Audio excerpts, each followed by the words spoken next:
My name is Chaplain Christina Montel, and I am with Carrier Air Wing 7, stationed at Naval Air Station Oceana in Virginia Beach, Virginia. And this is Stepping Off the Brow, a show for sailors and military-connected civilians where we look at life's issues on both sides of the ship's brow.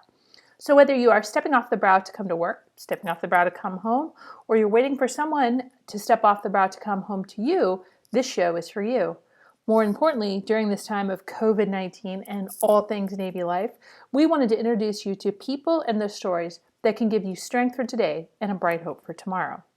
So there you go. So our guest today is a sailor that you met in a previous tour, Chat Montel. Christina, can you introduce her to us? So this is Master at Arms Petty Officer First Class Jalise Reddix.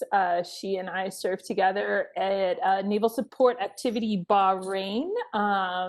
She is one of the SARP counselors that served while she was there. Had the privilege of serving there for 18 months. We worked pretty closely together on serving and supporting the sailors of that region. So good morning, Jalise. Good morning, Lieutenant. All right. So, just kind of a little, why don't you tell us a little bit about yourself? I know I know you a little bit, but Chaplain Salita or Jeremy doesn't know you as well. So introduce us to Jeremy and to all those people out there in virtual reality. Tracking. So my name is MA1 Reddix, and I've been in the Navy approximately 10 years. I'm currently an instructor for INSAT-C, Learning Site Kings Bay in Kings Bay, Georgia. I'm a rated Master at Arms by trade, but SARP has my heart. I love my patients, and I absolutely love what I do. And can you give us a little background for those maybe who aren't familiar with the acronyms? So what is that acronym you're using?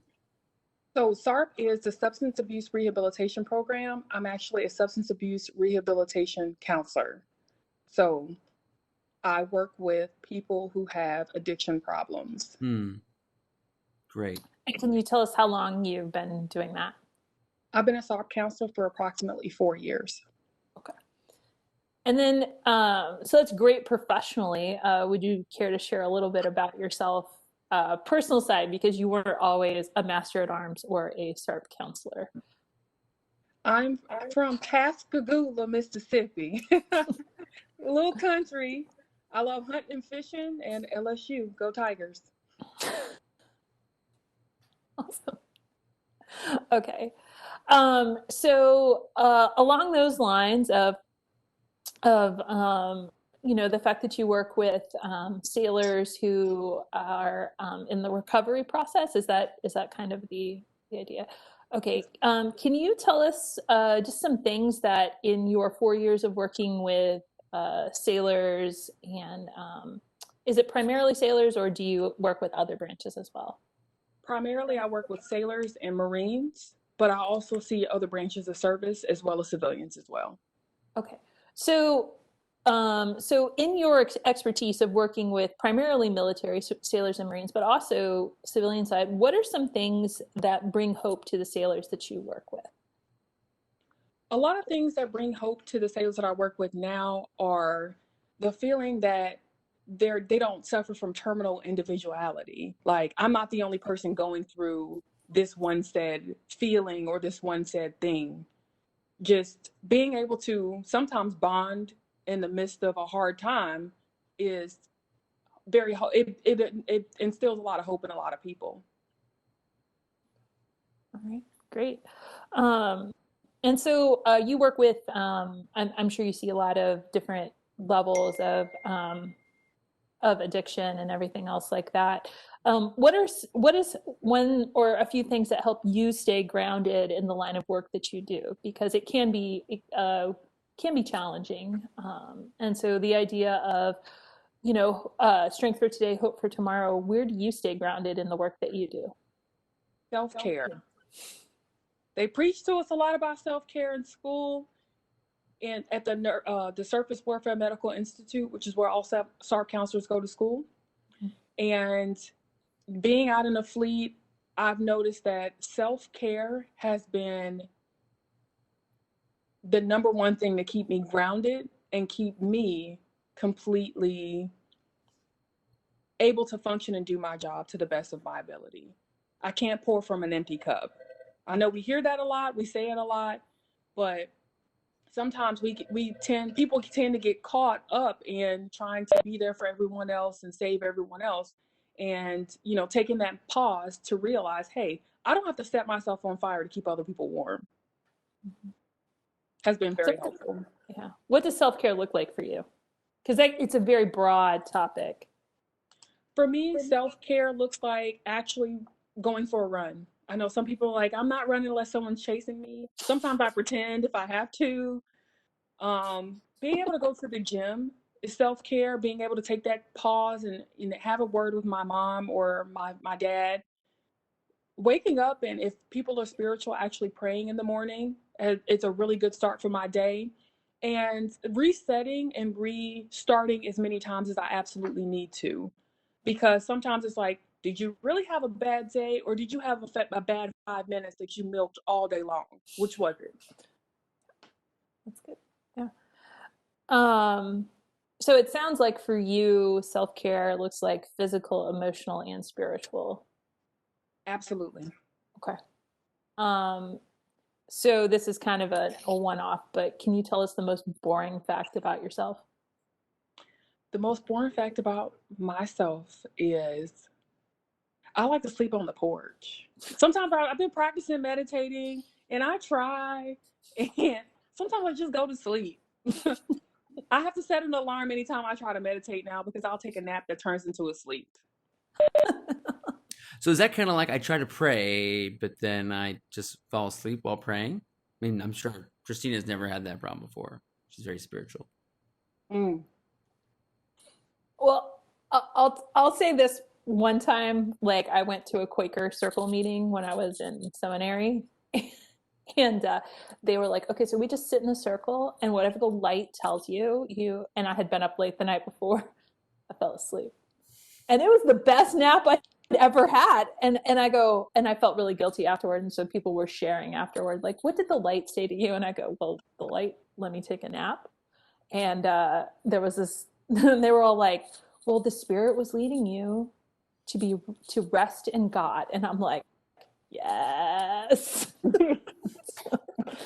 Yeah. Yeah. So anyway. All right. So kind of along those same lines of what are some words of wisdom or some things that you have found in your work that kind of help sailors, because we're in this whole COVID thing and it kind of has exacerbated any kind of small things. Deployment has its own stressors, living overseas, being in the Navy, but COVID just adds a whole nother element to it. Have you had anything that has helped yourself or the sailors that you and civilians that you work with that have kind of really helped them to kind of find that self-care, like that you were talking about, the physical, emotional, spiritual, kind of maybe some tools or some wisdom that you would want to impart to them?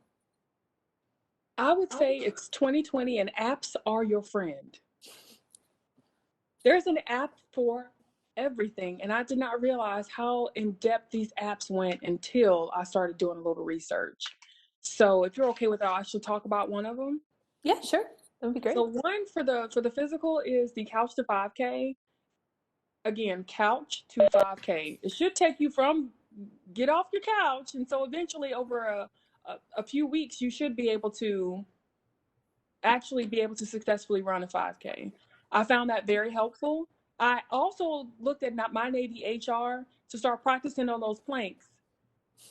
I'm a very competitive person, and the Navy will not catch me slipping and not being able to do these planks correctly. So I looked at those. I really enjoy practicing those in between commercial breaks and eating cinnamon rolls off of a waffle maker. I'm just saying, they're good friends. And there's another app that I found. It's called COVID Coach. Okay. So I'm gonna talk a little bit about COVID Coach. That is it is for civilians, veterans, and service members affected by the COVID-19 pandemic. It is actually designed to help you improve your self-care and overall mental health during these difficult times.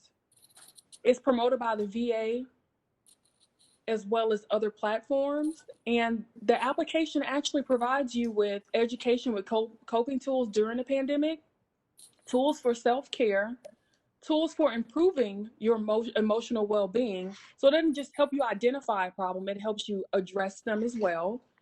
It also has trackers for mental health over time, as well as trackers for us to start working on personal goals that we set for ourselves. Any other wisdom that you would impart, MA1? In times like these, I believe that it's important for people to not get discouraged, because if we don't succeed at something the first time, it's okay. Again, reset and restart as many times as we need to. There's no waiting for a new year, new me. Not when we have all this free time right now. And what better time than right now, where we have so many different opportunities for telehealth, telelearning, everything, right? We have a lot of opportunities right now to maximize those type of things. So this will be a really good time to kind of start incorporating some of these small daily habits. It takes a while for habits to actually, for different changes to become an actual habit, right? So being able to kind of establish some of those things now, so that later on we can reap the benefits from it whenever we do have to go back to work. Because, hey, military friends, the day where you have to go back to work is coming. We can't stay home forever. No, I mean, as much as some of us would like to, we definitely can't stay home forever, but it'll be a lot less of a burden later and much more of a transition. And everyone out there that can hear this, whether they believe it or not, is absolutely worth taking the time to have to practice really good self-care. Because at the end of the day, we have to take this uniform off. In some way, shape, or form. We're either going to retire, or we're going to retire. Everyone's going to retire. Nobody stays in the Navy forever. Maybe some people longer than others, but we all have to definitely retire. And there's nothing wrong with being the best version of myself, is how I like to think of it. Here. So, ramming speed. This is a rapid fire segment where we're going to ask you some more fun questions, and I hope you would brace for impact. Okay. Ready. Always ready. I'm a master in arms. I'm always ready. And we call it ramming speed because that great classic movie Ben-Hur. If you remember, he was on the ship and they're rowing, and they had to go at the speed, and one of the speeds was ramming speed. And so here we go. Right. Rapid fire. First question. Ready? What is one article of clothing that someone would wear on a date that would make you walk out from them? Skinny pants. Yes. All right, Christina. Okay, next. If his pants are tighter than mine, I'm sorry. Okay, zombie apocalypse is coming. Who are the 3 people you want on your team? My dad, because he's a mountain man, live off the land man. And my twin sister. One more. J.G. Henderson. Sorry. Okay, next question. What is your most used emoji? A purple heart. All right, next, go. What was the worst style choice you ever made? Probably this haircut, this COVID haircut I just did. All right, last one. Have you ever been told you look like someone famous? If so, who was it? Absolutely not. Oh, okay, one more then. If you have to sing a karaoke song, which song would you pick?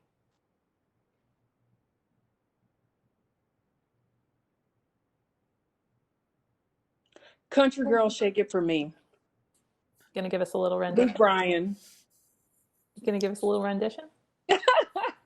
Absolutely not. All right. Well, that's I think that's it for today.